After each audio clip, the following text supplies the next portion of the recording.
improvising one way or another, and each thing we play could be a melody or a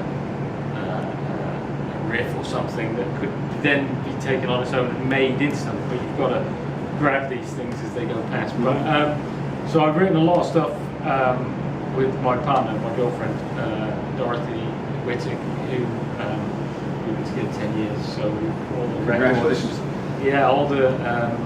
all the records, my solo records. I'd say at least 2/3 of them we've written together. So so that's what we do. So it could be she comes with an idea or a whole set of lyrics, or just a title, or a whole thing, or I have a small bit of lyrics and she fleshes it out.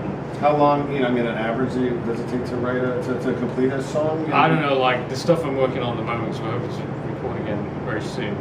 Working on a new album, a new label, and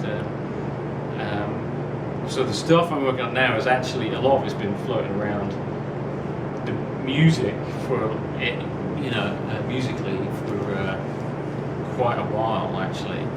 So it's more than, like I say, like sitting down and focusing it into a song as opposed to just a riff or a sequence or something like that. So I really have no idea. It could, but then other times, what's that? A blues album?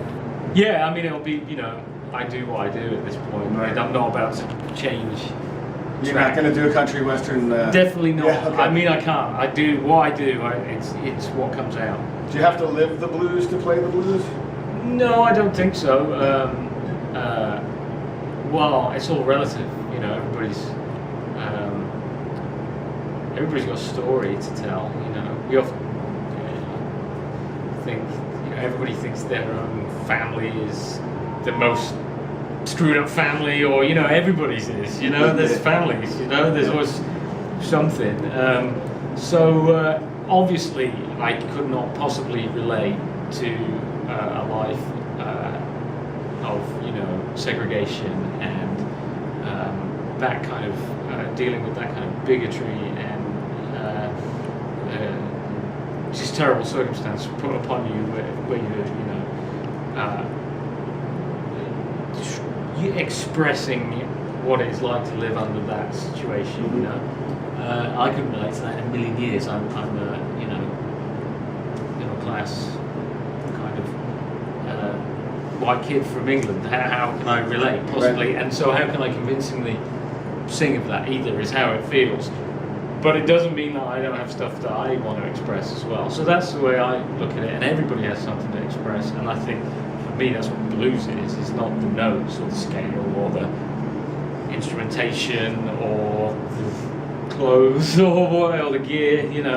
It's a shared story, an expression of somebody's story, and making a communication, be it vocally, lyrically, or melodically and harmonically on the instrument, is just as valid. That's what always resonated with me. Making that connection with someone else is a shared experience, really. Yeah. So it doesn't have to be about terrible circumstances. It could be about great, happy, marvelous things, but it's a shared experience. Yeah. So tonight is the last show of this tour? Yes, it is. Yeah, been about 3 weeks. Any surprises for us tonight? There's some surprises for me every night. We just, always trying to just get it as far as we can every night. So always reaching, So sometimes when you peer over the edge, you fall off sometimes, but then you've got to keep looking. So so it'll be the same but different as it is every night. The trick's to not try and copy yourself from the night before, I think, but try and remember kind of what felt good about when you felt it was good, if you know what I mean. But not trying to recreate, try and get to the same feeling, same place. Yeah. So that's what we go for. So there'll probably be a couple of different tunes in there tonight, but they're different every night. To me, we're pretty open to how they want to go.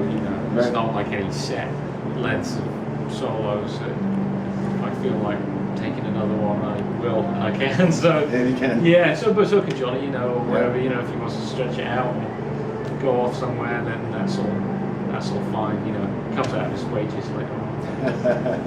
And you've had a recent change in drummers. Well, Perry's joined us for this tour, stepping in at the last second there due to some scheduling Thank you, Perry. stuff. Yeah, so he's got his headphones on at the moment, but yeah, so he did a nice job of learning all the songs very quickly. Will your other drummer be back? Oh yeah, Kevin, is it? Kevin Hayes. Yeah, absolutely. Kevin's with us next month in the US. But also, I still work with a couple of guys I've worked with for a long time in Europe as well. I mean, it's all schedules, you know, and logistics and travel, and you know, like I have to get visas to bring people from Europe here. Yeah. Which cost a lot of money and take a lot of time. So obviously Johnny's played it for 16 years, and the organ trio thing is what we've been doing. So that's not as optional, but it costs thousands of dollars to get a visa to bring someone from the UK to work in the US. Yeah, not the other way around. But for whatever reason, that's the way it is. And so you know, there's one of my drums from one of my previous albums in the US at the moment on holiday, and he couldn't step in and do this gig because he wouldn't be allowed legally. So a lot of it is dealing with that kind of stuff. So those are the realities of the working musician, you know. Yeah. I think you're one of the lead up and coming blues guitar players that I've heard in a long time. I think that our audience, our readership, our online audience will feel the same way. Is there anything you would like to share with them? Well, just thanks for listening and checking it out. You know, we appreciate people that support live music because that's the most important thing. It's about the experience of getting out there and being part of it. You know, it's a two-way thing, live music. So we appreciate that, and hopefully we'll get to play for as many people out there as possible. So. Yeah, I have a feeling you will be. Okay. I really appreciate your time. All right, thanks very much. I appreciate it. Thank you very much. Cheers. Okay.